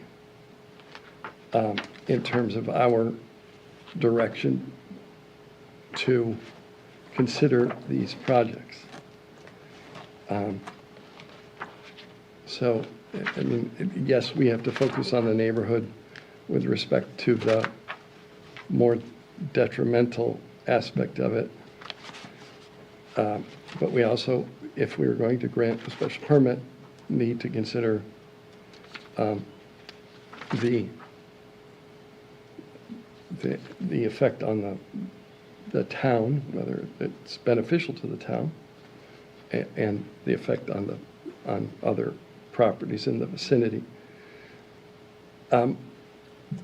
When we are talking about non-conforming lots, we first have to determine whether the new proposal is substantially more non-conforming. And in some respects, this looks to be less non-conforming, except, and Jim, this is why I asked Jim the question, except it does appear that it must take up more lot area and therefore expand the nonconformity in terms of lot area coverage. I don't see how it couldn't. So the first thing we have to do is determine whether that expansion is in fact substantial. And then if we do deem it substantial or significant, then we have to determine whether there's a substantial detriment to the neighborhood. I guess my own view on whether it's a substantial expansion of the nonconformity is yes. It's a very small lot. And I would go to the second door, but those are my comments. So my perspective is partially in agreement with you and partially not. Okay. We have approved more significant changes than this as not substantial increases in the non-conforming nature of the structure. We have done that. But my real concern about this is, notwithstanding people's feeling like as of right is somehow a threat, this is not a 40B. It's not even close. But what bothers me is we're spending this time trying to figure out whether there is a significant impact on the neighborhood, which is a valid conversation. But this neighborhood is not protected by the zoning bylaw. And you can just set aside whether you think something's a threat. Just look at the facts. We have a strange situation in Duxbury where we live in this sort of fantasy land where the entire town is somehow supposed to be one district. But it's not. The most beautiful parts of this town do not conform with the RC district. They don't. But we don't want to deal with that because it's just such a loaded mess. So we keep putting people through these discussions around a special permit to try to get the kind of project they probably want and not look at what the bylaw actually says they could do if they just didn't want to come in here and deal with us. And they're not protected. So while we're having this conversation about does this project protect the interests of the neighborhood, what's bothering me is the zoning bylaw doesn't protect them because what the applicant could do on this property, I don't care if it's a threat or not, what they could do, that's the fact I'm looking at, what they could do would be more detrimental to everybody in that neighborhood than what this project is that's proposed. That really bothers me. And I would implore my colleague to my left, who also was on the planning board, that somebody needs to look at this because we have small neighborhoods in this part of town that in no way, shape, or form relate to the RC standards. And if what you don't want is something like that as of right drawing, then we need to look at the zoning in this part of town. And we need to do something that is more relevant to what's on the ground. It's really a crime. So, I mean, for that alone, I would grant the special permit because I'm concerned about trying to protect the neighborhood. I just want to comment briefly on that. I think we have to apply the bylaw as written. Yeah, I do too. Irrespective of whether it's a good bylaw. I don't think that we have the opportunity to amend it on the fly. Of course not. We don't have that authority. Yeah. Okay. Anybody else have a comment? Am I allowed to comment? Yes. Of course. Okay, just because I'm not sitting on it. I just want to chime in because the whole threat comment really stung me as well. And I think that the fact that what can be done as a right was brought up just to articulate what can be done under the bylaw. I didn't see it as a threat at all. Right. And to Judy's point, I mean, I think this is a very thoughtful project. I think there has been so much consideration given to the neighbors. I think that it's not a neighborly dispute or anything like that. It comes down to the bylaw, right? And this is clearly less detrimental. Thanks. I don't want to spend a lot of time commenting on whether by right was perceived as a threat. We do get a lot of people who come in here and say, if you don't approve my project, I'm going to do something else that's horrible. And, you know. And it's happened. Right. And it's happened. I don't think it applies in this case, but. Right. Yeah. I'll just make a brief comment, which is, I think there was perception after prior meetings that I had really dug my heels in on not being in favor of this project, and I'll admit that that was the case. However, I give Jessica a great deal of credit. She's back there somewhere. Hi, Jessica. For the work that you've put in on this project, And I think both you and the applicants have made significant concessions. I recognize that not everyone is always going to be happy with a project. I cut some trees down last year, entirely within my right. I have a suspicion that one of my neighbors was not particularly happy about it.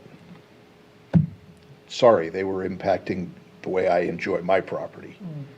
I'll show my cards and say that I've come around to, although I do agree that there is some detriment to the neighborhood, I don't believe that if we follow the letter of the bylaw, that after the concessions have been made, that we're still in an area where it is a significant detriment to the neighborhood. Emmett, you want to weigh in? No, I'm all good. Boris, do you have anything to say?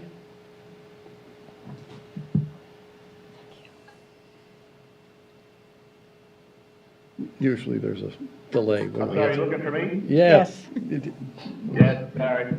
I couldn't hear out, but well, I have to admit, the latest representation with the CAD drawings is showing that what the future view of the current proposed would be from the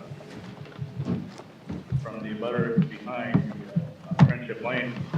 It's far less impactful than I thought, and I would say it is a huge improvement. So it definitely will help in my decision. All right, I'm going to just add that we got a very thoughtful letter from one of the abutters who indicated all of the other activity that had occurred in and around this area, and some of which was improved, some of which was approved, some of which didn't need approval. But I think it is reflective of what the vicinity and the neighborhood is now facing. I am a little confused about the plans. And because the date of the plans that were given to the board reflect a ZBA revision of 3/6/24, which is the same date as the previous set of plans that was given to the board. And if there's a new set of plans given to the board that is reflective of what we are in fact being asked to approve, I'd like to see those. How do we do that when we've closed the hearing? Maybe these do reflect what we're, I just don't know. I think she said that those were the ones, those are the current plans. Those are the latest Yeah. version, I believe. My recollection is what she said was that they made further revisions off what they had proposed on 3/6/24. And those revisions reflect the You were removal. looking at this, Am I able to clarify? That would be great. only for clarification. Yep, apologies. I have to personally write in the date when I make a change. If you look at the date of printout, which is a little line along the side. All right, here we go, 7/11/2024. Thank you very much for that clarification. Okay, so we have a set of plans dated 7/11/2024, which is what we're being asked to approve. All right, that helped a lot. Generally, we do a straw poll if there's a possibility that a project might get denied. I don't know whether the applicant wants a straw poll or whether we just go to a vote. I think a straw poll would be appreciated if possible. All right, Judy is a yes, right? Yeah, I'm going to vote in favor of this. I'm going to vote in favor. I'm fine with it. Yeah, I'm now with it after the latest rendition of seeing it from I'll make the decision. If that were behind me, I prefer what's proposed and what's there. All right, so I'm going to propose that Phil, I took what you said and assumed your answer, so. You know what they say about assuming, though, Wayne? I do. That said, you only need 4 votes. Yeah. I would move to approve the special permit for this project as depicted in the plans printed on 7/11/2024 at 5:40 PM and submitted to the board Second. this evening. All right, we have a second. Second. All right. Any further discussion? All right. I'm going to vote. Let's take a vote. I'll vote Wayne, aye, in favor of my motion. Emmett, aye. Judy, aye. Forrest, aye. Not that it matters. Aye. Great. So that's 5-0 in favor of this special permit as amended. Thank you all for your. Thank you for everybody's input. I will be happy to another couple sets. All right. Okay, so the next thing we have on is a case that I'm not sitting on, and I'm going to use it as an excuse to depart. Exit stage left. Why aren't you sitting on this one? I don't remember. It was probably, I was absent or something. I know, I wasn't on this either. Oh, I'm sharing it? You're chairing it.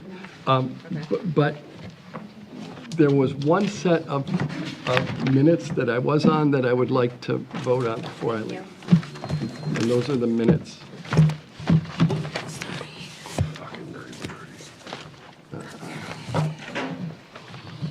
The minutes dated May 23rd, Because I 2024. didn't sit on this. Wayne Dennison, Tanya Trevisan, Emmett Sheehan, Freeman Boynton Jr., and Boris Boynich. Raymond can sit on All right, Raymond is sitting on this?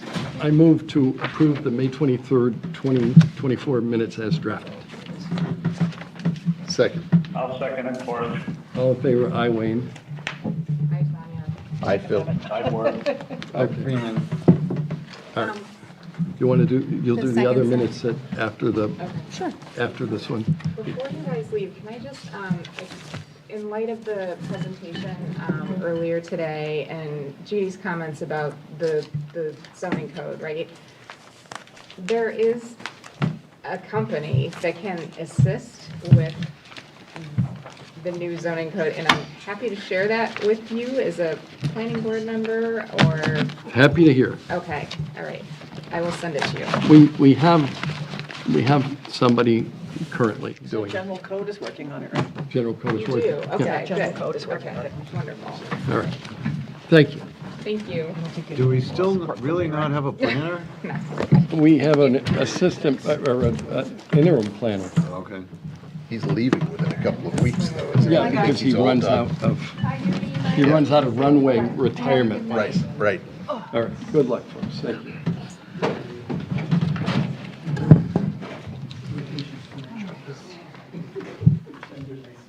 All right, so, all right, this is a continuation of case number 2024-13, 7 Spring Street.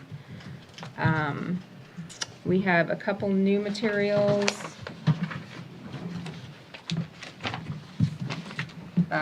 Letter dated June 27th from Seacoast Engineering, from Paul Brugna, the engineer for the project, with revised plans for the pier, which were revised in response to the public hearing of June 13th, based on comments from the zoning board and neighbors.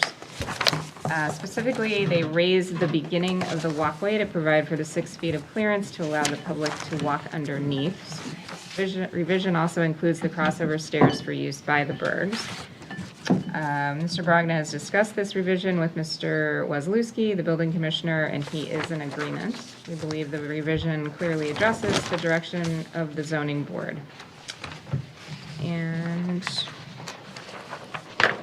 we have the plans. So, nobody's here. You're running solo tonight, Paul. Thank you, Madam Chair. For the record, Paul Brogna, Seacoast Engineering in Duxbury, representing Jennifer and Eric Berg, the property owners at 7 Spring Street.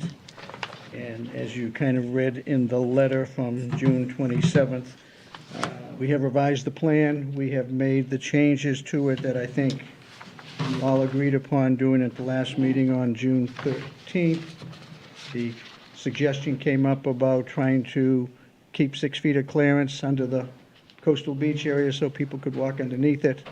And amongst the zoning board's direction, the neighborhood's suggestion, and I'll say equally as important, the accommodating by the Berg family, we did revise the plans that you have on you from June 27th. And if Lauren can show me sheets, was it 3? 2, 3, and 4? And I will briefly explain the changes. Okay. Okay, on sheet 2, you have a copy of it. You can just see basically that we have moved the coastal stairs from where we had it before at the beginning of the salt marsh, closer to the armored wall, to provide for the 6 feet of clearance a little bit further out towards the water. Next sheet, please, Lauren. Okay. As you can see from here, we have provided the first section of the walkway that is up at a 2-foot higher elevation, about 3 to 4 steps higher at the 12.2-foot elevation. The rest of the pier, as we had in the original design, was all at 10.2. When you look at the 12.2-foot elevation, we have at least 6 feet of clearance for about 6 to 8 feet from the beginning of the salt marsh back towards the armored wall. So this is the area in here that provides the 6 feet of clearance from the lower structural member to the sand at the beach. Okay? And about 8 to 10 feet towards the house is where the crossover stairs are, and this is all in the coastal beach area, so the Bergs can accommodate the stairs to get to the beach. All the neighbors, the public can use the stairs, or as some people had suggested last month, they'd like to walk underneath with their family and their dogs, and they can basically do that. And it's wide enough that really 2 to 3 people can walk across at the same time. So by doing this, we have about 3 steps coming up here, so at the end of everything, supported by the standard 10-inch diameter piles, we have the 3 steps coming down, so the Bergs can come down their stairs, come across the higher portion of the beginning of the walkway, down the 3 steps, and then out to the end of the pier. Talking to Jim, and what we have done structurally here is we have not changed any of the piles. We've basically just located the structural portion underneath the critical portion here where the pile bench set is here, as we come from the 12.2 elevation down the 3 steps to 10.2. Other than that, the rest of the pier to the water to the south is exactly the same. So I think with what we have done, what we discussed 4 weeks ago, I think what we have here, I think accommodates everybody's direction from last month. So at this point, I think it's a win-win for everybody. The Bergs are happy. Dr. Berg did say he was supposed to Zoom in tonight. He sent me a text about 7:35. He's on call. He's a surgeon. He had 1 surgery to do tonight, so he may still be there. But he said, please send my regards on. I didn't not come here intentionally. Okay, so thank you. Thank you, Paul. Paul, your drawing is a lot nicer than my stick figure one I had in the meeting last time. I'm sorry, the drawing You is... said your drawing's a lot nicer than the stick figure one I made in the meeting last time. Oh, okay. Not a problem at all. Thank you. Does the board have any questions? No? I think it's basically what we were looking for. I agree. I think you did a great job. I do as well. That's what the neighbors were looking for. All good. Anybody on the wall? No, we're good. Just Boris. This is Morris. I got a question. This is more for Paul. Paul, thanks. I was kind of curious. I spent a lot of time. I'm very familiar with the area, but I'm even more familiar with having spent a lot more time there. And is there any way, I mean, I don't know how people traverse the area, because it's a very grassy area, it's a very deep area. Do they automatically walk up onto the narrow beach stretch from the, if they're walking towards the Berg property, say, from the standing reservation? So I'm trying to see where people are walking. It's a very hard area to navigate to begin with. And I don't know if maybe somebody in the audience could chime in yet, but how are people getting through this area? Do you know?